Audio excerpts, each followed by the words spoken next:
All right, so in this scenario here, Derek's gonna go behind me. He's just gonna kind of wrap one arm around my neck like this.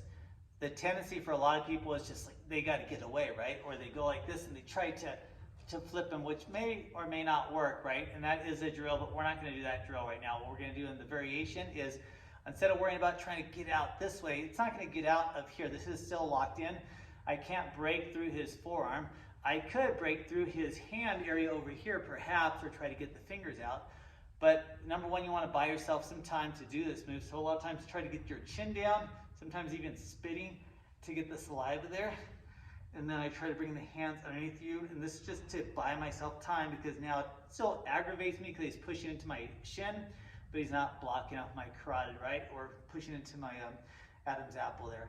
What I'm going to do from here is, rather than trying to escape out here, which is still risky because I don't want to really come over here in this position right now, because in case I don't get this hip throw and he spaces himself out, or he stagnates his leg between my leg, go to put the leg between my leg, it becomes very difficult to do a whole lot from here, and I'm wasting time, right? Especially when we're talking about Jeet Kune Do, multiple attacker scenario. I don't have a lot of time to be here if his buddy's about to come here as well. So, chin's down, hands down, buy yourself some time, and I'm going to turn towards him like this, but he's still strong. So go ahead and space around real quick so they can see in the video.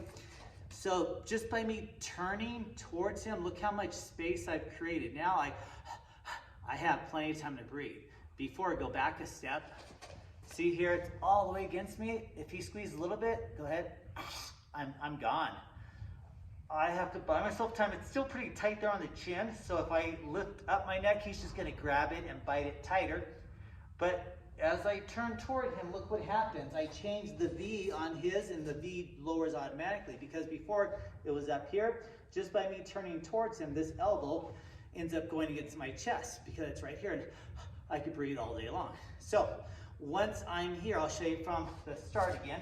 Movement one here, chin and hands with a little bit bend in the knees. I might get good enough to get a good hip throw, maybe.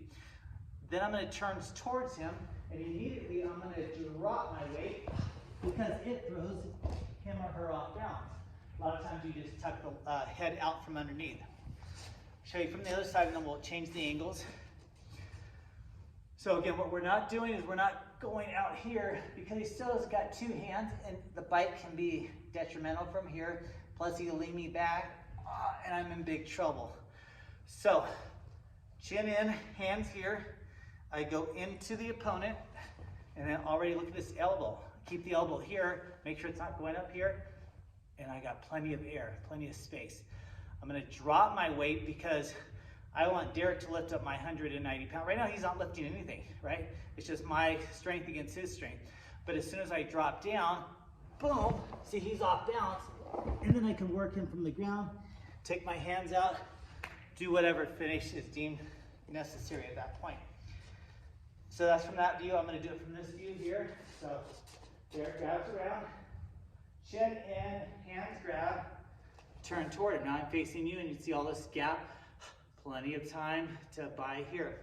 I'm going to lunge down, and I'm not going to do anything from there. I'm just going to lunge down.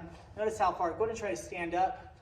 See, it's hard for him now. He's got to, if he's really strong, he's got to try to lift me up with almost one arm. Keep trying. See, it's just too much effort, right? Even if I don't take him down, he can't really do anything from here. Now look, I got a leg, right? Oh, I got groin shots, right? I got elbows, I got rib cage, I got bites. A little more options. Last one, other side. Protect, turn in. Doesn't matter what leg's in front. You drop down with this leg. If your leg's in front, I could add more of a trip. And then of course I just turn him over that direction. I'm gonna make you fall now. See, just kind of comes apart.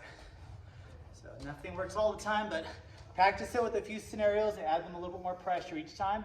See how it worked with your opponent.